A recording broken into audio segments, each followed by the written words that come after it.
안녕하세요. 경기도에 살고 있는 30대 중반 여성입니다. 요즘 저는 아이가 크는 모습을 보는 행복으로 살고 있어요. 20대 때는 돈 주고도 살 수 없는 경험에 대해 잘 알지 못했거든요.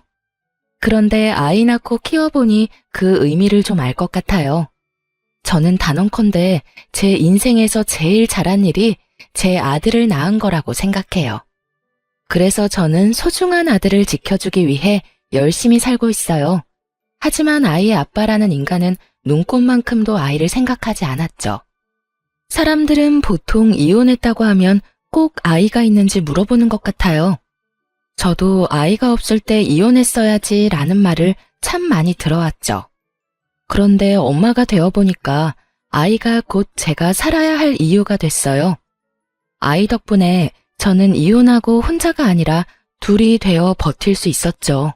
그런데 양육권이고 친권이고 다 필요 없다던 전 시댁과 전 남편이 뻔뻔하게도 얼마 전 제게 터무니없는 말을 하더군요. 제가 아이에게서 할머니랑 아빠를 뺏었다고 주장했죠. 나중에 아이가 자라고 그 인간이 늙어서 병들면 혹시나 아빠라고 찾아올까봐 벌써부터 겁도 나네요. 절대 그럴 만한 자격이 없는 사람이거든요. 제 사연 끝까지 들어주시고 과연 정말 전 남편 말대로 제가 잘못한 건지 구독자 여러분들의 현명한 조언 부탁드려요. 결혼 전에 남편은 말보다 행동하는 남자였어요. 젊은 시절 남자친구들처럼 허황된 사탕발림을 하는 것보다 어른스러웠고 적극적인 행동으로 저를 챙겨줬던 사람이었죠. 물론 사람이 한결같으면 좋겠지만 역시나 남편은 연애 시절에만 잘해주던 그저 그런 좋은 사람이었어요. 참 연애할 때는 간이고 쓸개고 다 내어줄 것 같았어요. 그의 관심은 오로지 저에게만 쏠려 있었죠. 자기 먹는 것보다 제 입에 들어가는 음식이 중요했고 언제나 제 건강을 신경 쓰는 사람이었어요. 제가 살집이 없는 편인데 비실거린다면서 복날에는 꼭 삼계탕집까지 저를 끌고 갔고요. 초복, 중복, 말복 빠짐없이 저희 엄마보다 남편은 저를 살뜰히 챙겼어요. 제가 어릴 때 아빠가 일찍 돌아가셔서 저한테는 엄마뿐이었거든요. 엄마는 남편이 연애 때 제게 잘하는 모습 보고 진심으로 좋아하셨어요. 그런데 남편은 몸보신해야 한다며 삼계탕은 꼭 먹이면서 말은 이상하게 무뚝뚝하게 하는 사람이었어요. 제가 음식을 남기면 그렇게 먹어서 어디 나중에 애는 잘 낳겠냐고 타박도 했죠. 퉁명스러운 말투이기는 했지만 언제나 그 안에는 저를 향한 걱정이 묻어났어요. 투박한 그 사랑 표현이 연애 때는 뭐 그리 따뜻하게 느껴졌는지 몰라요. 아무래도 제가 아빠가 안 계셔서 그 사람을 더 많이 의지하고 마음을 많이 줬던 것 같아요. 그런 성격이 마음에 들어서 결혼했는데 막상 결혼식 올리고부터는 저를 완전히 찬밥 신세 취급하더군요. 연애 때와 달리 복날이면 저는 땀을 뻘뻘 흘리며 남편과 시부가 먹을 삼계탕 열심히 끓였어요. 그동안 제가 많이 챙김받았으니까 이젠 아내로서 며느리로서 저도 잘 챙겨주고 싶었어요. 하지만 그 누구도 앉아서 먹어보란 말이 없더라고요. 남편과 시부모는 자기들끼리 개걸스럽게 삼계탕을 해치웠어요. 맛있게 잘 먹는 모습이 처음에는 보기 좋았죠. 하지만 제가 앉기도 전에 제 목까지 4마리를 다 먹는 바람에 결국 저는 죽만 먹었어요. 알고 보니 남편이 시부모님 줄 양이 한참 모자라다고 자기 몫이 아닌 제 몫까지 전부 나눠줬기 때문이었죠. 남편은 그렇게 늘 저보다 시댁이 우선인 사람이 되어 있었습니다. 그래서 자연히 저는 내 몫은 내가 알아서 챙겨야 하는 사람이 되었죠. 결혼 초반에는 무심한 남편 때문에 외톨이가 된 기분이었어요. 하지만 사람은 적응의 동물이라고 하잖아요. 삼계탕을 각자 뚝배기에 나눠 끓여 나가면 제 뚝배기에 손댈 생각은 못 하더라고요. 돌이켜보면 남들처럼 달콤한 신혼을 보낸 기억도 별로 없네요. 신혼 초반에는 저도 새댁이니까 잘 모르잖아요. 그러니 남편에게 이끌려서 시댁에 자주 갔어요. 2번 다시 돌아오지 않을 신혼의 시간을 시부모에게 할애했었고 그 이후에는 뭐 아들 임신하고 독박 육아하느라 바빴어요. 어쩌다 제가 남편에게 서운한 티라도 내면 남편은 결혼하면 다 이런 거라고 말했고, 저는 육아에 지쳐서 반박하지 않고 수긍해버렸죠. 그렇게 기억은 다 나지 않지만 제 마음속 깊이 자잘하게 서운한 것들이 얼마나 쌓여갔는지 몰라요. 건조한 결혼 생활에 무뎌질 즈음 도를 지나치는 남편과 시부모 보면서 저는 점점 깨닫기 시작했어요. 결혼했다고 해서 모두가 저처럼 불행하게 살지 않는다는 걸요. 그럼 제가 가장 상처받았던 일들을 한번 꺼내볼게요. 시모의 생일날은 보통 제가 집에서 잔치상을 마련했어요. 시모가 먹고 싶다는 음식을 한 상 가득 차리곤 했는데 먹으면서도 불만이 너무 많은 시모였죠. 생각해보니 결혼하고 처음 맞이하는 생일 때부터 시모는 제게 찬바람이 쌩쌩 불었던 것 같네요. 넌 잡채간을 본 거야 만 거야? 아주 밍숭맹숭. 아, 어머님, 저 간장 넣는 거 깜빡했어요. 죄송해요. 어쩐지 참기름 맛밖에 안 나더라. 너는 말이야, 음식 만들면서 아주 대충대충 너무 정성이 없는 거 아니니? 어머님, 죄송해요. 제가 한꺼번에 이렇게 음식 여러 가지 해본 건 처음이라서요. 으이그, 웃는 얼굴에 침 못 뱉는다고 해실해실 웃으면 다지? 시모는 조금만 제가 실수하는 모습 보이면 건수 잡은 사람처럼 잔소리를 늘어놓았어요. 처음에는 어른 말씀이라 끝까지 들었는데 저도 겪다 보니 점점 요령이 생겼죠. 시모 잔소리가 시작되면 말을 돌리며 자리를 슬쩍 뜨곤 했어요. 그땐 정말 뭘 몰라서 남편이 고생했다는 말이라도 제게 한마디 해주면 그게 얼마나 뿌듯했는지 몰라요. 그래서 시모가 구박해도 별 타격이 없었죠. 하지만 타박하는 것도 한 번이 아니라 여러 번 겪다 보니 저도 불만이 쌓여갔어요. 지금 기억을 되살려보니 저는 어쩌면 많이 우울한 상태였던 것 같아요. 여보, 이번 어머님 생일은 외식하는 게 어때? 갑자기 무슨 외식? 엄마 생일은 언제나 당신이 음식했잖아. 그래, 알긴 알아. 결혼하고 쭉 어머님 생일 내가 챙겨드렸잖아. 내가 하는 음식 그리 맛있는 것도 아닌데 이번에는 외식하자. 뭐야, 생색내는 거야 지금? 생색이라니. 그런 게 아니라 어머님은 외식 안 하고 싶으시대? 아빠 생일에 외식했으니까 엄마 생일에는 집에서 상 차려드리는 게 낫지 않나? 매번 그래왔는데 갑자기 바꾸면 좀 그렇잖아. 그러지 말고 당신이 어머님한테 한번 물어봐. 이번에는 외식하는 건 어떻냐고 말이야. 어머님은 항상 먹고 맛있다는 말도 안 해주셔. 입맛에 안 맞는데 매년 내가 챙기는 것도 웃기잖아. 근데 그러고 보니까 결혼 전에는 어머님 생신 누가 챙겼어? 결혼 전에? 남자들만 있는데 엄마 생일 챙길 게 따로 있나? 딸 없는 집은 그런 거 안 해. 그냥 밖에서 외식이나 했지. 남편 말 들으니 조금 괘씸하더군요. 평생 생일 안 챙기다가 며느리 들였다고 그동안 엄청 부려먹은 듯한 느낌이 들었거든요. 그래서 저도 심술 한번 부려봤어요. 몰라. 난 이번에는 진짜 어머님 생일상 못 차리겠어. 뭐? 갑자기 당신 왜 그래? 엄마가 서운해할 건 생각 안 해? 나도 서운해. 여보, 생일이라는 건 서로 축하 인사 주고받고 다 같이 음식 나눠 먹으면서 즐거워야 하는 날이잖아. 그런데 아무리 내 생일은 아니라지만 항상 어머님 생일 때마다 나 혼자만 음식하랴 설거지하랴 동분서주하잖아. 밥도 제대로 못 먹고 굶는 건 알아? 그렇다고 해서 내가 노력한 만큼 칭찬받는 것도 아니고 말이야. 이 음식은 어떻고 저 음식은 어떻고 어머님은 항상 혼내기만 하셨어.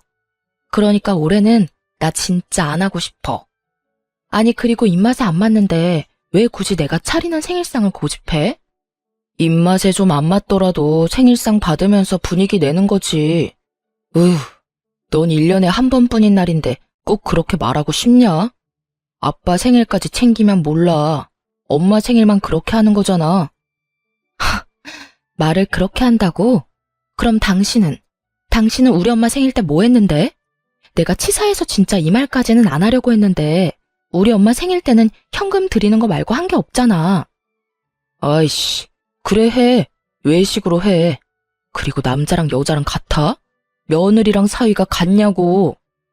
남편은 자기가 불리할 때면 그렇게 꼭 큰 소리 쳤어요. 결혼 전에는 전혀 드러내지 않았던 가부장적인 면모를 한껏 드러냈죠. 그럼 뭐 식당은 내가 알아볼까? 됐어. 내가 알아볼 테니까 당신은 신경 꺼. 비록 남편이 제 서운함은 알아주지 않았지만 항상 칭찬은 못 받고 욕만 먹는 시모의 생일상을 더 이상 안 차려도 돼서 너무 기뻤어요. 그래서인지 남편의 신경 끄라는 말도 기분이 하나도 나쁘지 않았죠. 그렇게 시모 생일이 다가왔고 남편은 정말 비싼 고급 한우집을 예약했더라고요. 남편이 비록 제게는 툴툴거렸지만 시모에겐 제가 더 이상 욕먹지 않도록 준비를 단단히 한 줄 알았어요. 제가 차린 생일상 대신 남편이 비싸고 맛있는 소고기를 쏘는 거구나 싶었죠. 그땐 바보같이 왜 남편을 그렇게 좋게 바라보려고 무진장 애썼는지 모르겠어요. 결혼하고 그런 식당을 가본 적이 손에 꼽혔어서 저는 괜히 설렜어요. 시부모와 점심 약속을 했었기에 당연히 유치원에 있는 아들을 일찍 데리러 갈 줄 알았어요. 그런데 남편은 싫다고 정색을 하더군요. 시모 생일 기념자리니까 당연히 손주가 있는 게 맞잖아요. 푼이 지금 딱 데리러 가면 되겠다. 푼이는 왜? 왜긴 왜야. 할머니 생일이잖아. 설마 데리고 갈 생각 아니었어? 굳이? 그냥 우리끼리 먹으면 되잖아. 아니, 어머님 생신인데 하나뿐인 손주 있으면 더 좋잖아. 아, 번거롭게 뭐하러 그래. 우리 엄마는 아들인 나만 있으면 돼. 알겠어. 솔직히 말해서 제가 아들 소고기를 먹을 기회라고 데리러 가자는 게 아니라 시부모님이 손주 보고 싶어 할까봐 데리고 가자는 거잖아요. 남편이 너무 정색하니 민망하고 묘한 기분이 들었어요. 아들 유치원까지 데리러 가는 게 귀찮은 건지 아니면 식당에서 아이가 밥 투정 부릴까봐 그러는 건지 남편의 마음을 알 수 없었죠. 그냥 저녁에 아이 맛있는 밥 해줘야지 생각하고 말았어요. 그런데 식당 가서 남편이 제게 이렇게 귓속말을 하더라고요. 엄마 생일이니까 우리는 맛만 보자. 아무래도 여기 가격이 좀 있잖아. 4명 다 먹으면 감당 못해. 그래. 남편은 중소기업을 다니는 일반 회사원이었고 저는 카페 운영하고 있는 평범한 부부였어요. 부부 수입이 모자라서 막 허덕이는 것도 아니었지만 거기가 워낙 비싼 식당이니 그렇게 말할 수 있다 생각했어요. 하지만 저는 입이 짧아서 엄청 많이 먹는 것도 아닌데 한편으로는 내가 먹으면 얼마나 먹는다고 그러지 싶었어요. 그래도 그냥 좋은 게 좋은 거라고 그날은 시모만 맛있게 잘 먹으면 된다 생각했어요.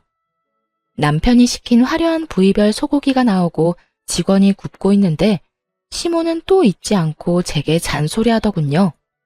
만나서 꼭 저를 한 번은 혼내야 성이 차는지 언제나 그냥 넘어가는 법이 없었죠. 아들, 넌 어쩜 결혼 후에 더 수척해 보인다. 예, 너 우리 아들 밥 잘 안 해 먹이니? 결혼하고 얼굴 멀쩡한 꼴을 못 봤다. 가장의 얼굴이 이렇게 푸석해도 되겠니? 아니요. 남편 삼시세끼 너무 잘해 먹이고 있는걸요? 요즘 야근하느라 얼굴은 조금 수척해 보이긴 하는데 저 사람 살은 결혼 전보다 더 쪘어요, 어머님. 그러니까 너무 걱정 마세요.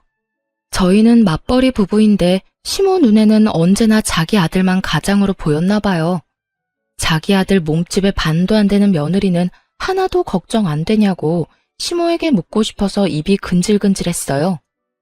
으이그, 너무 나물 반찬만 하지 말고 밥상에 고기도 올리고 해야 한다. 닭고기나 돼지 말고 이런 좋은 소고기 같은 것들 말이다. 그럼요. 그리고 이 사람 고기 없으면 밥도 잘 안 먹어요. 훈이는 아빠랑 다르게 고기 없어도 밥 잘 먹는데 말이죠. 어쩜 입맛도 다르고 얼굴 생김새도 그렇고 훈이 걔는 클수록 영 내 아들을 안 닮았니? 네? 뭐 내 아들 안 닮았으면 널 많이 닮은 거겠지. 저는 시모가 헛소리해도 생일이고 좋은 날이라서 그냥 참았어요. 게다가 결혼하고 몇 년 만에 시모 생일상에서 해방된 기념일이었고요. 그런데 시모는 생일상 안 차렸다고 속으로 저를 벼르고 있었나 봐요. 직원이 잘 구운 소고기 부위별로 하나씩 접시에 올려주자 시모가 기다렸다는 듯이 제 접시에 놓인 고기까지 홀랑 가져갔거든요. 우리 며느리는 채식주의자라 고기 잘 안 먹어요. 그러고는 남편 접시에 제 고기를 올려주더라고요. 제가 더 놀랐던 건 시모의 몰상식한 행동을 모른 척하며 좋다고 맛있게 먹는 남편이었어요. 엄마, 정말 맛있어요. 어서 드세요. 나 챙기지 말고요. 으이그, 엄마가 안 챙기면 누가 널 챙겨. 얼른 먹어 우리 예쁜 아들. 저는 그 광경을 보고 입맛이 뚝 떨어졌습니다. 그런 황당한 경우는 처음 겪어서 잠깐 넋이 나가 있었죠. 소고기를 그렇게나 많이 주문했는데 제가 고기 한 점 먹는 게 그렇게나 아까웠을까요? 아니면 생일상 안 차렸다고 벌이라도 주고 싶었던 걸까요? 그런데 시부도 다 봤으면서 역시 본인 식사에 집중하느라 앞에서 뭔 일이 일어나도 상관없어 보였어요. 시모가 그러면 시부라도 나설 법한데 제 편이 없는 게 너무 어이없고 서러웠죠. 오죽하면 고기 구워주는 직원이 저를 챙겨주더라고요. 사모님도 좀 드세요. 입맛 없으시더라도 잘 챙겨 드셔야죠. 감사합니다. 저는 괜찮아요. 채식주의자라서요. 당연히 저는 채식주의자가 아니에요. 일부러 남편과 시모 들으라고 크게 얘기했는데 저는 투명인간 된 듯 저 빼고 즐거운 식사 분위기였어요. 네, 저도 손이 있으니까 소고기 그냥 제가 집어서 먹으면 돼요. 하지만 손이 부들부들 떨려서 그냥 가만히 있고 말았죠. 이미 그때부터 남편과 이혼하고 아이를 혼자 키우는 상상까지 하고 있었네요. 결국 저 빼고 남편과 시부모만 배부르게 먹고 저는 무표정으로 자리만 지켰네요. 그땐 남편과 시모 앞에서 1인 시위하는 기분으로 자리를 지켰어요. 그때 식당에서 생일이라고 미역국이랑 찰밥 있는 작은 생일상 챙겨주더라고요. 다들 배부른지 거들떠도 안 보는데 저는 순간 배고프기도 하고 음식이 아까워서 먹고 싶긴 했어요.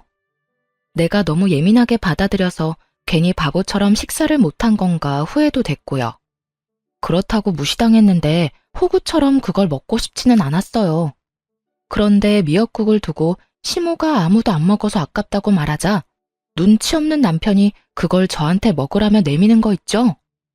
당신 미역국 좋아하잖아. 당신이 먹으면 되겠네. 얼마나 잘 먹었으면 트림까지 하는데 꼴 보기 싫어 죽는 줄 알았습니다. 왜 소고기는 먹어보라는 말 한마디 없다가 공짜 미역국은 보자마자 제게 먹으라 하는 건지 너무 얄미웠어요. 네가 먹으라고 하면 내가 먹을 줄 알아? 속으로 그러고 있는데 남편이 제 쪽으로 생일 밥상을 밀었어요. 그러자 시모가 다급하게 제 팔을 붙잡더라고요.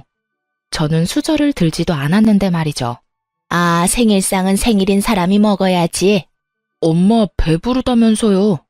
아니야, 나 먹으라고 식당에서 줬는데 먹어야지.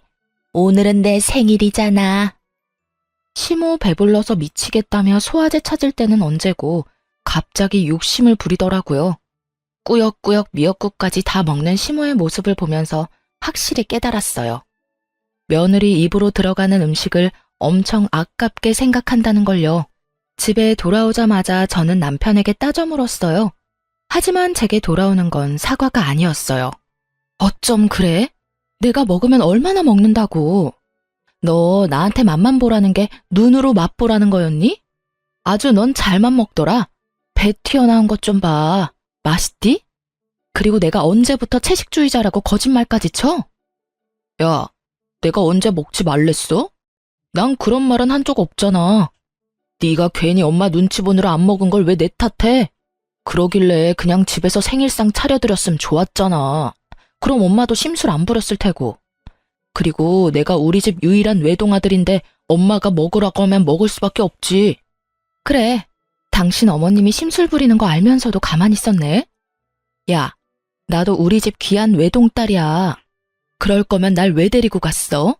내가 무슨 너네 식구들 밥 먹을 때 세워두는 병풍이야? 당신 설마 돈 아까워서 우리 훈이도 안 데려간 거 아니지?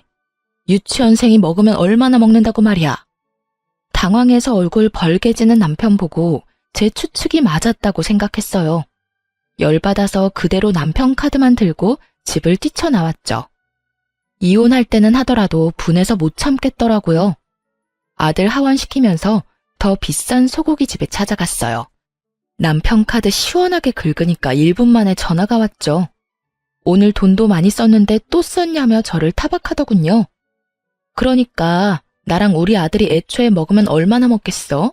처음부터 식당에서 같이 잘 먹었으면 되는 거였잖아. 어떻게 사람을 먹는 걸로 그렇게 서럽게 해? 당신도 어머님도 아버님도 어쩜 아무리 어머님 생신이고 주인공 따로 있다지만 난 정말 나만 한 식구 아닌 줄 알았어. 내가 미안해. 그렇게 서운해할 거라고 생각 못했어. 이혼 이야기가 목구멍까지 차올랐는데 해맑은 아이 얼굴 보니까 쑥 들어가더라고요. 아빠 없이 잘 키울 수 있을까? 그때는 확신이 없었거든요. 시원하게 이혼하자는 말은 못 뱉었지만 열받아서 남편이랑은 밥을 따로 먹기 시작했죠. 그들이 그랬던 것처럼 저도 제 아들 밥만 살뜰히 챙겼어요. 어느 날 남편이 먹을 걸로 차별하지 말라며 서럽다길래 저는 또박또박 말했어요. 어머님한테 보고 배웠는데 왜? 뭐 문제 있어? 뭐? 당신은 어머님한테 가서 밥 먹으면 되잖아. 나도 어머님처럼 내 아들만 챙길 거야. 그제서야 미안하다고 싹싹 빌더라고요. 자기가 2번 다신 그런 일 없게 한다고요. 각서를 쓰라고 시켰는데 정말 쓰고 있길래 저는 딱 1번만 참기로 했어요. 그렇게 몇 달을 시댁과도 일절 교류를 안 했어요. 주말에 밥 먹으러 가자는 시모의 연락도 여러 번 무시했고요. 그런데 남편이 정말 시모에게 한마디 했는지 시모에게서 미안하다고 연락이 왔더라고요. 내가 저번에 좀 심했지? 미안하다. 어머님, 저 채식주의자 아니에요. 알지, 알어. 그래서 내가 너 해주려고 갈비찜 잔뜩 재워놨거든. 마음 풀고 먹으러 와, 응? 갈비찜 때문에 시댁에 간 거는 아니었고 이혼하지 않는 이상 얼굴 보고 살아야 하니까 응어리는 풀자 하는 마음으로 갔어요. 시모가 막상 저를 마주하면 또 늘 하던 것처럼 잔소리하며 눈치라도 줄 줄 알았는데 엄청 조용하더군요. 남편에게 확실히 뭘 듣기는 들었는지 시모는 저뿐만 아니라 손주까지 엄청 챙겼어요. 이것저것 먹어보라며 시모가 제게 반찬 들이미는데 결혼 전에 저를 반겼던 모습이 생각나서 마음이 이상했어요. 그 덕에 미움보다 좀 잘 지내고 싶은 마음이 커졌죠. 그날 정말 잘 먹고 집에 돌아가려는데 시모가 갈비찜 너무 많이 재웠다고 친정에 갖다 주라고까지 하더라고요. 사돈이 매운 거 좋아했던 것 같은데 맞지? 특별히 여기에는 청양고추 엄청 넣었어. 고맙습니다. 어머님, 오늘 정말 잘 먹었어요. 엄마한테도 잘 전달해드릴게요. 하지만 나중에 가서야 갈비찜의 비밀을 알게 됐어요. 저와 화해하려고 혹은 제가 예뻐서 챙겨주는 갈비찜이 아니었죠. 자기야, 가면서 땡땡 베이커리 좀 들리자. 엄마가 좋아하는 빵집이거든. 갈비찜 가져가는데 뭐하러 또 빵을 사가? 아니, 갈비찜은 어머님이 챙겨주신 거고 내가 엄마 사드리고 싶어서 그래. 요즘 밀가루값 엄청 올랐잖아. 빵값도 만만치 않은데? 뭐야, 아깝다는 거야? 아니, 내 돈으로 사는데 왜 그래? 기왕 가는 거 들리자고. 알겠어. 그런데 밀가루 값도 값이지만 이번에 장모님 아파트 값도 정말 많이 올랐더라. 뭐? 뉴스 못 봤어? 그쪽 동네 다 올랐다고 뉴스 떠서 내가 검색해 봤었거든. 그래? 엄마가 말 안 해서 몰랐어. 아무리 뉴스가 떴다지만 처갓집 아파트 시세를 몰래 검색해 봤다는 게 참 정 떨어지더라고요. 사실 그 전에 밀가루값 얘기할 때부터 신경이 거슬렸죠. 그럼 갈비찜 갖다 드리면서 아파트 값이 얼마나 올랐는지 장모님한테 물어봐. 아무리 모녀지간이라도 다 말할 수는 없어. 아, 그러니까 갈비찜 드리면서 자연스럽게 물어봐야지. 뭐래? 근데 당신 장모님 집 비밀번호는 알아? 요즘은 본가 비밀번호도 모르는 사람 많더라. 그런데 미리미리 그런 것도 알아놔야 해. 오늘 가면서 장모님 집 비밀번호도 체크해보자. 장모님 명의로 돼 있기는 하지만 결국 당신 거잖아. 가만히 있어봐. 비밀번호는 당신만 알고 있을 게 아니라 사위인 나도 알고 있어야 하겠네. 딸이랑 공유하는 것도 이해가 안 가는데 사위인 당신이 왜 장모님 집 비밀번호를 알려고 해? 구야, 우리 결혼했으니까 한 가족이잖아. 당신 설마 나 의심해? 아니, 의심이고 뭐고 너무 이상하잖아. 아니, 장모님 연세도 있는데 혹시 모르잖아. 도어락뿐만 아니라 이참에 장모님 통장 비밀번호도 미리미리 체크해둬. 요즘 돌연사나 교통사고도 많은데 갑자기 훅 가시면 어떡해? 남편의 말을 듣다 보니 어처구니가 없었어요. 저 말들이 저만 이상하게 느껴지나요? 여러분이 보셨을 때 어떻게 느껴지는지 정말 궁금하네요. 저는 남편의 말에 참지 못하고 꽥 소리를 지르고 말았어요. 당신 미쳤어? 재수없는 말을 뭐 그렇게 아무렇지 않게 내뱉어? 깜짝이야. 왜 소리를 지르고 난리야? 뭐가? 그리고 우리 엄마 아파트가 왜 내 아파트야? 그거 우리 엄마 거야. 내가 가질 생각 전혀 없거든? 아, 그럼 당신 논리대로 나는 어머님 아버님한테 현관 비밀번호랑 통장 비밀번호 다 공유해달라고 하면 되는 거지? 뭐? 당신이 알아서 뭐하게? 그러니까 내 말이 딱 그거야. 네가 우리 엄마 비밀번호는 알아서 뭐하게? 아니, 장모님은 혼자시잖아. 친정 가는 길 내내 문홀리의 남편과 말싸움을 하느라 신경이 곤두섰죠. 친정엔 저 혼자 들어가서 갈비찜만 갖다 주고 바로 내려오려고 했거든요. 근데 남편은 치사하게 시모가 챙겨준 갈비찜을 꼭 자신이 드릴 거라며 쫓아오더라고요. 그때 살짝 당황했어요. 설마 이러려고 시모가 갈비찜 챙겨준 건가 싶었죠. 제가 초인종을 누르자 남편은 한 번 더 친정 도어락 비밀번호를 모르냐고 묻더군요. 사실 엄마 집 비밀번호 알고는 있었어요. 그런데 남편이 옆에서 빤히 보길래 거부감 들더군요. 아무리 내 남편이라 해도 그 상황에는 그랬어요. 그날 어찌저찌 엄마한테 갈비찜 가져다 드리고 넘어갔어요. 남편에게 다시는 그 얘기 꺼내지 말라고 분명히 경고했죠. 그런데 남편은 계속해서 정신 못 차리고 결국 선을 제대로 넘더라고요. 장모님 갈비찜은 잘 드셨을라나? 맞다. 엄마가 잘 먹었다고 전해달랬는데 깜빡했어. 통 가져가라고 연락 왔었는데 일이 바빠서 답장을 못했네. 내가 가지러 갈까? 당신이? 왜? 나 퇴근하는 방향이 어차피 같잖아. 그럼 그래줄래? 엄마한테 내가 미리 전화해 놓을게. 아니야, 내가 들릴 때 전화 드리지 뭐. 아무 생각 없이 남편한테 맡겼는데 일이 터지고야 말았어요. 수진아, 그게 정말 네 생각이니? 엄마 뭐가? 남편은 몸이 안 좋아서 다음에 오라는 엄마 말을 듣지 않고 걱정된다고 굳이 집에 찾아온다고 했대요. 그러더니 편하게 누워 계시라고 엄마한테 집 비밀번호를 문자로 넣어달라고 했다네요. 엄마는 직접 열어주겠다고 편하게 벨 누르라고 말했는데 남편은 그럴 필요 없다고 계속 비밀번호를 달라고 고집을 피웠대요. 아무리 사위라지만 엄마도 느낌이 좋지는 않았나 봐요. 엄마가 끝까지 비밀번호 안 알려주셨는데 남편은 벼랑간 시모랑 같이 나타났다고 하네요. 시모는 지나가다가 아들 차 얻어 탔는데 그 김에 사돈한테 인사하러 왔다고 말했고요. 시모는 엄마가 괜찮다고 거절했는데 부담스럽게 죽까지 끓여준다며 안방에 누워있으라 했대요. 그런데 엄마가 안방에 누워있는데 밖에서 계속 찰칵찰칵 사진 찍는 소리가 계속 들리더래요. 슬쩍 나가보니까 남편이 말도 없이 친정집 내부를 찍고 있었던 거예요. 아니 자네 지금 뭐 하나?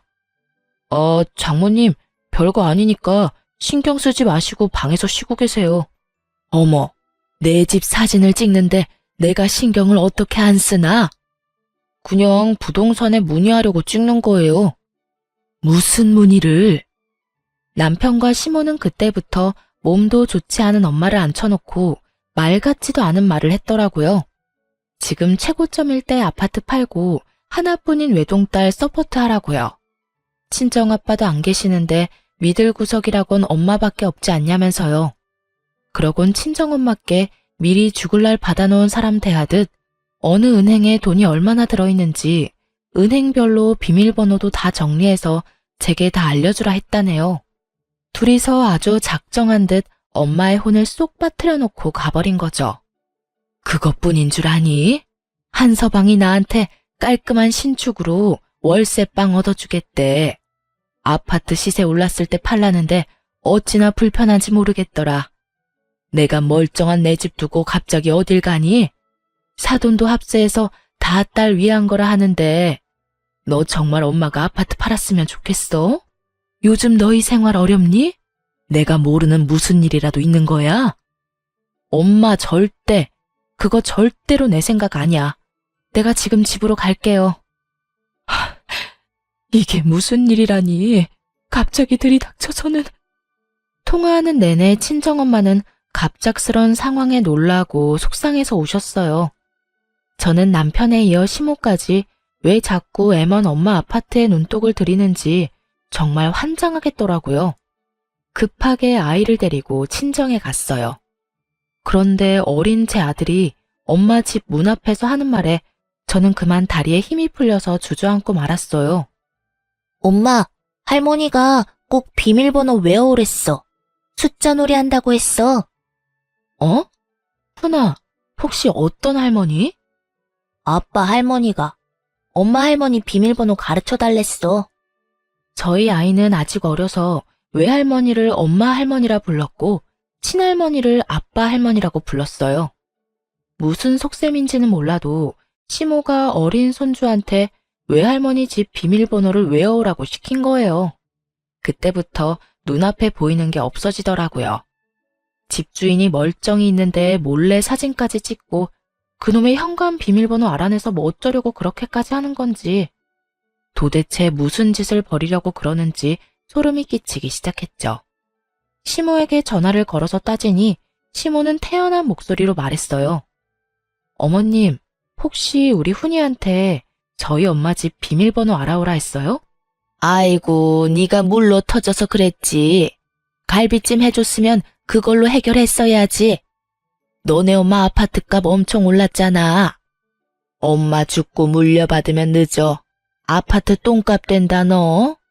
그 아파트는 지금 그만큼 올랐을 때 얼른 팔아야 해. 부동산에 얼른 내놓고 리모델링 한 적이 있어서 그런지 다른 호수보다 깔끔하니까 더 얹어서 내놓아도 충분히 팔릴 거야. 내가 이미 내놓은 집들 다 보고 왔어. 지금 제정신으로 하시는 말씀인가요?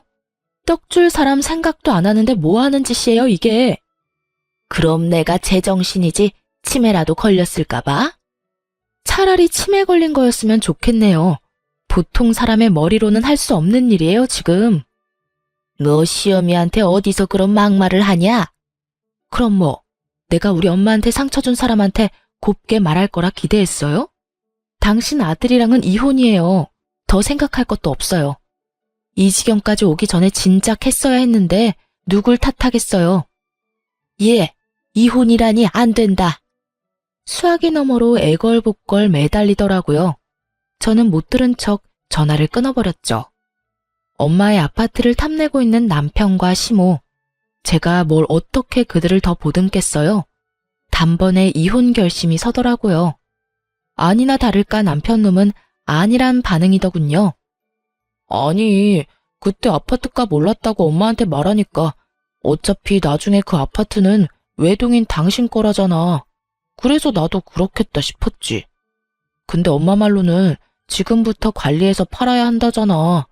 기껏 갈비찜에서도 먹이고 장모님 갖다 주고 했는데 돌아오는 게 아무것도 없으니까 엄마도 나도 많이 답답했어. 솔직히 장모님 월세도 내가 내드리려고 했는데 무조건 싫다고 하시니까 나도 이젠 섭섭하다. 나 좋자고 이러는 거 아니잖아. 우리 부부를 위해서잖아. 아주 미쳤구나. 너도 네 엄마도. 이거 지금 죄 짓는 거야. 부들부들 거리는 손으로 남편 뺨을 시원하게 갈기고 짐 싸서 친정에 갔어요. 엄마는 걱정스러운 눈빛으로 이게 다 남편이 없어서 그들이 얕잡아 본 것 같다고 하더라고요. 말년에 이런 추잡한 꼴까지 다 겪는다며 가슴을 퍽퍽 치며 한탄하셨어요. 너무 비참하고 죄송하더라고요. 제가 결혼을 잘못해서 피해를 끼쳤잖아요. 얼른 이혼할 거니까 걱정 마시라고 엄마에게 단단히 일러뒀어요. 이건 아빠의 부재가 문제가 아니라 남편과 시모가 이상한 거라고 말이죠. 당연히 엄마 역시 제 잘못 아니라며 저를 다독이셨고 정신 차리는 대로 엄마랑 친한 변호사 이모한테 전화를 걸었어요. 제가 이혼 소송을 걸겠다고 말했더니 그들은 아주 천하태평이더군요. 붙잡을 때는 언제고 또 다르게 머리 굴렀나 봐요. 서로 머리 복잡하게 소송으로 질질 끌지 말고 깔끔하게 네가 내 아들한테 5천만 원만 줘라. 그럼 네 아들 양육권이랑 친권 우리가 다 포기해 줄 테니 내 아들도 새 출발은 해야 하지 않겠니? 겨우 별것도 아닌 것 가지고 예민해하는 너나 네 엄마 때문에 지금 우리도 피해보는 거잖아. 가족끼리 비밀번호 공유하는 게 뭐가 어때서? 그리고 내가 아파트 팔아서 놔달라고 했냐?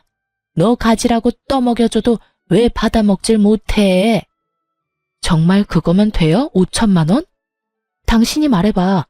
당신 5천만 원 주면 흔히 안 볼 자신 있어? 나도 엄마 의견이랑 똑같아. 솔직히 애는 엄마가 알아서 키우면 되는 거 아닌가? 그리고 예전부터 의심 가던 거지만 훈이 나랑 너무 안 닮은 것 같아. 나만 그렇게 생각하는 게 아니라 우리 가족 다 그렇게 생각해. 그거에 대해선 아무것도 묻지 않을 테니까 깔끔하게 5천만 원만 줘. 뭐? 그래, 5천만 원 줄게. 역시 너란 인간 부성애고 뭐고 없구나. 저는 5천 원짜리 지폐를 남편놈 얼굴에 그리고 10,000원짜리 지폐를 시모 얼굴에 차례로 던졌어요. 남편이 사태 파악하고 이게 무슨 짓이냐고 발악하더군요. 시모 역시 뒷목 잡고 쓰러지는 신용했고요. 야, 너 미쳤어? 어머나, 이게 교양업계 무슨 짓이야? 감히 누구 얼굴에 돈을 던져? 왜? 기분 나빠요? 나랑 우리 엄마 그리고 훈이까지 우습게 알길래 나도 당신들 우습게 알고 있다고 보여주는 거야. 그리고 훈이가 누구 닮아서 유제품 알러지가 있는데 감히 우리 훈이를 그딴 식으로 언급을 해? 유제품 알러지는 흔한 거잖아.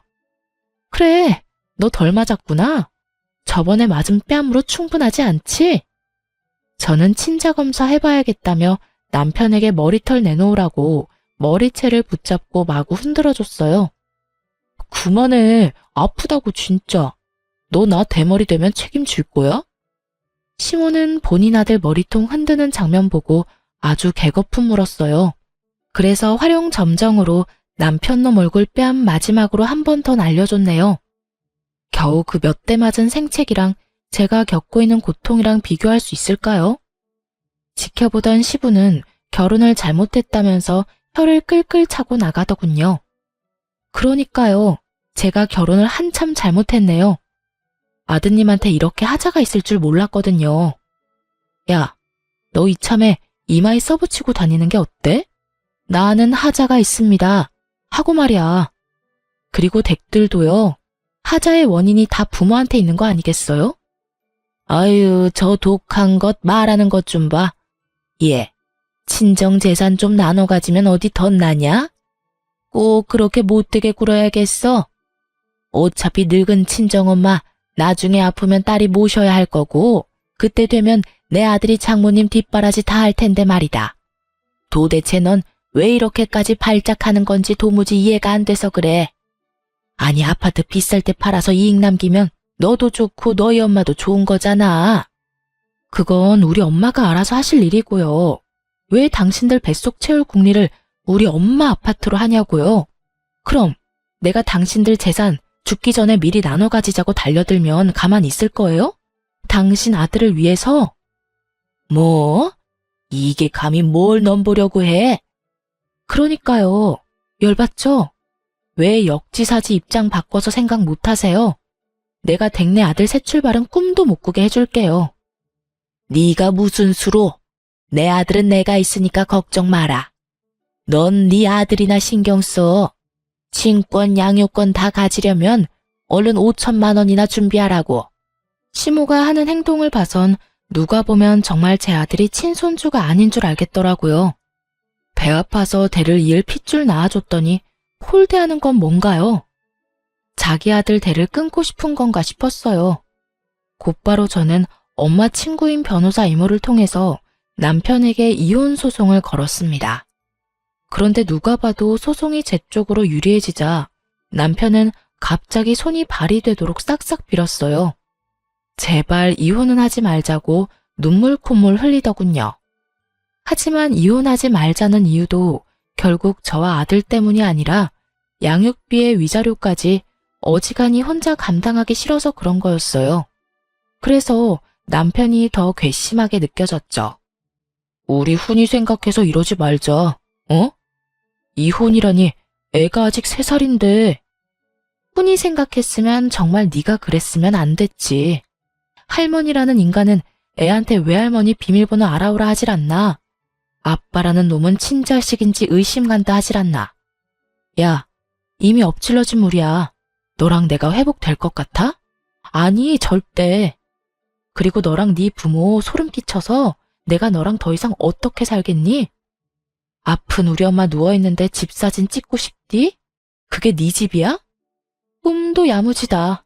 어디 감히 멀쩡히 살아있는 장모님 아파트를 탐내? 자기야, 내가 진짜 잘못했어. 엄마가 그러자고 해서 내가 휩쓸린 거야. 전부 내 의견이 아니었다고. 가증스러운 사과하지 마. 받아줄 생각 없으니까. 그냥 너는 지금껏 그랬던 것처럼 계속 그렇게 네 엄마한테 휩쓸려서 살아. 그게 네가 받을 벌이니까. 나 돈 없어. 월급 얼마나 한다고 양육비까지 받으려 해 정말? 그래, 본심은 꼭 나중에 마지막에 나온다니까. 뻔뻔하게 바짓가랑이 붙잡는 남편놈 냉정하게 내치고 떠났어요. 저는 더 이상 그 가증스러운 악어의 눈물에 속는 바보가 아니었으니까요. 거짓말처럼 남편이랑 이혼하고 나니까 제 주변에 좋은 일이 많이 생겼어요. 엄마의 아파트 값은 그 후로 훨씬 더 많이 올랐죠. 하지만 또 한편으로는 열받게 신혼집으로 구했었던 저희가 살던 아파트 값 역시 많이 뛰었다는 걸 알게 됐죠. 전 남편 이득 볼 거 생각하니 저는 살짝 배가 아플 뻔했어요. 하지만 술 취해서 전화 온 전 남편 때문에 저는 배꼽 잡았네요. 여보세요? 너 그거 알아? 우리 아파트 값 엄청 오른 거? 너 그거 자랑하려고 전화했니? 전 남편이 아파트 값 올랐다고 자랑이라도 할 줄 알았는데 그는 냅다 전화기에 대고 통곡하듯 울기 시작했어요. 으씨, 내가 그때 너랑 이혼만 안 했어도, 급하게 아파트 팔지만 않았어도 지금 그 아파트 가지고 있었으면 거의 2배야. 지금 2배로 뛰었어. 이혼하고 전 남편이 급하게 똥값의 아파트를 판 겁니다. 무슨 사정인지는 모르겠지만 회사도 다니면서 위자료랑 양육비 줄 돈이 안 생겨서 팔았대요. 그러곤 아예 시댁에 들어간 것 같더라고요. 전 남편 말대로 이혼 안 하고 같이 잘 살았으면 아파트값 오른 거 엄청 득이 됐을 텐데 같은 생각 잠깐은 했어요. 하지만 저는 아쉽지는 않았어요. 그놈이 고통스러운 게 제 행복이니까요. 저는 이혼 잘 마무리하고 위자료 두둑히 챙겼어요. 아들 클 때까지 달마다 양육비도 받기로 했고요. 그런데 이혼한 지 얼마 안 됐을 때 전 남편과 전 시집에서 다시 연락이 왔었죠. 제 아들이 보고 싶다면서 같이 시댁으로 오라더군요. 같이 살 때는 애를 그다지 예뻐해주지도 않더니만 갑자기 그 무슨 속셈인가 싶었죠. 물론 그들이 저한테는 죽을 죄를 지었지만 제 아들이 원한다면 전 남편 얼굴은 보여줄 생각이었어요. 아들에게까지 제가 겪은 일 다 말하면서 그들이 너한테 그랬다 할 생각은 없었으니까요. 하지만 제 아들 보고 싶다는 핑계로 만나놓고 전 남편은 저보고 돈을 빌려달라고 하더군요. 그 이후로 당연히 아들 얼굴 안 보여줬어요. 친정엄마 아파트 탐내고 내내 제게 맡겨놓은 듯 5천만 원 달라는 전 시모의 말이 찜찜했었는데 뒤늦게 그 내막을 알게 됐어요. 지금껏 조용했던 전 시부가 사고를 친 거였더군요. 시댁 아파트를 가지고 빚내서 노름을 했었나 봐요. 집이 경매 넘어갈 위기를 저를 통해서 모면하려고 계획했었던 거죠. 처음에는 저희 엄마 아파트 욕심냈고 안 되니까 제게 5천만 원이라도 요구한 거예요. 결국 제게 돈을 못 받으니까 전 남편 아파트까지 팔았던 거고요. 전 남편은 저희 카페로 찾아와서 자기 불쌍하지 않냐며 돈을 못 빌려주겠으면 양육비라도 받지 말라고 뻔뻔하게 굴었어요. 나 정말 답답해. 그 좁아터진 오피스텔에 부모님까지 모시느라. 그건 네 사정이고 이번 달 양육비나 똑바로 입금해. 너 이렇게 장사 잘 되는데 정말 나 모르는 척 할 거야? 네가 뭔데? 나야 훈이 아빠지. 그래, 너 훈이 아빠지. 그러니까 양육비 입금 제대로 하라고. 전 남편은 제 단호한 태도에 할 말을 잃었는지 아님 카페 손님들이 쳐다봐서 창피했던 건지 더 이상 아무런 말도 못하더라고요. 그렇게 저는 자연스럽게 전 남편이라는 존재를 잊고 살아가고 있었어요. 기존에 차렸던 카페도 다 정리하고 새 출발을 하려고 했죠. 다름 아니라 저희 엄마가 아파트값 절정에 올랐을 때 파셨거든요. 엄마가 건물을 운 좋게 잘 샀는데 남자 잘못 만나서 이혼한 딸 뭐가 예쁘다고 가엾다면서 방 하나 내주셨어요. 정확히 말하자면 건물의 2자리를 통째로 내주셨죠. 이미 리모델링 공사까지 다 마친 3층짜리 건물이었는데 현재 3층에 엄마 사시고 2층에는 저랑 아들이 살고 있고 1층에는 제 카페를 새롭게 열었어요. 그런데 또 정말 우연하게도 제 가게에 시모가 왔더라고요. 악연이 참 끈질기죠. 전 시모가 카페에 자주 다니고 하는 사람은 아닌데 친구들 따라서 우연히 들른 거였죠. 네가 왜 여기 있냐? 네 카페는 어디다 팔아먹고? 알고 온 거예요? 아님 모르고 찾아온 거예요? 내가 뭘 너 여기 있는지 어떻게 알고 오겠어? 웃기는 애네 정말. 정신 차려라. 내가 너 여기 있는 거 알았더라면 아마 꼴 보기 싫어서 안 왔겠지. 꼴 보기 싫은 건 피차 일반이네요. 여기 사장은 어딨냐? 너 손님한테 이딴 식으로 해도 돼? 난 네 카페 사라졌길래 어디서 뭘 하나 싶었는데 일이 잘 안 풀리나 보지? 하긴 요즘 땅값이며 월세가 많이 올랐으니까. 여기서는 뭐 알바하는 거니? 내 아들 인생 망치더니 잘된 꼴이다. 전 시모는 제가 무슨 대답도 꺼내기 전에 혼자 신나서 상상의 나래를 펼치더군요. 얘들아, 와서 내 며느리 꼴 좀 봐라. 이혼하고 카페 쫄딱 망해서 여기서 알바나 하고 있네. 게다가 전 시모는 자기 친구들이랑 왔는지 갑자기 친구들을 제 앞으로 불러 모아서 대놓고 제 흉을 보기 시작했죠. 그때 알바생이 사장님이라고 부르자 전 시모는 용케 다시 카페 열었냐고 비웃었어요. 그래봤자 다 은행빚 아니냐고요. 그래서 제발 정신 차리라고 한마디 해줬어요. 원래 하던 카페는 월세라서 그냥 정리했죠. 여기는 저희 엄마 건물이에요. 하나뿐인 딸이라서 월세도 안 받겠다고 하시네요. 어쩌죠? 저는 누구처럼 인생 망하지 않고 이렇게 카페도 새로 열고 누구보다 잘 살고 있네요. 뭐? 여기가 정말 아니, 너네 엄마 건물이라고? 엄마 아파트 값이 그 이후로 더 올랐거든요. 나중에 엄마가 이 건물 통째로 물려주신다는데 덕분에 저 건물주 되게 생겼잖아요. 근데 전 남편 통해서 들었는데 남편분이 사고 거하게 쳤다면서요? 집은 경매 넘어갔는데 아직 카페 오고 그럴 여유가 남아있으신가 봐요? 그 자식은 그걸 또 왜 말을 해서? 어머 순자야, 너 집 경매 넘어갔어? 어머, 그럴 리가 있니? 나 급한 일이 생겨서 먼저 가볼게. 꽤 치장하고 나타났길래 집안 사정 괜찮아진 줄 알았더니 그것도 아니었나 봐요. 창피한 건 아는지 자기 친구들 두고 쌩하고 도망가더라고요. 그 친구들은 괜히 제게 궁금한 게 많은지 이것저것 물었어요. 저는 아무리 악연이라지만 제 입을 또 굳이 더럽히기 싫어서 그냥 몇 가지만 대답해주고 입 다물었네요. 그랬더니 그냥 그 사람들도 더 이상 묻지 않고 제게 고생 많았다며 음료랑 빵을 잔뜩 팔아주고 갔어요. 아니나 다를까 전 남편에게서 연락이 왔어요. 솔직히 먼저 연락 올 거라고 예상은 했어요. 그는 양육권이랑 친권 5천만 원에 포기한다고 다 필요 없다 해놓고 갑자기 태세 전환을 했죠. 그리고 엄마 건물이라고 밝힌 이유 저도 나름대로 있었답니다. 장모님 건물 샀다며? 뭐? 그럴 거였으면 이혼 사유가 전혀 맞지 않잖아.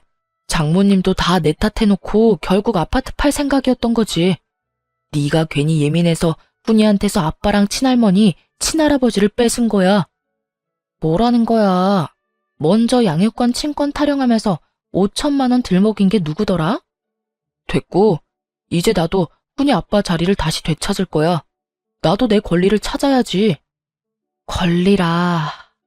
당신 훈이 아빠로서 자격을 찾고 싶은 거야? 아님 우리 엄마 건물이 또 탐나서 그러는 거야? 난 너만 좋다면 재결합 생각하고 있어.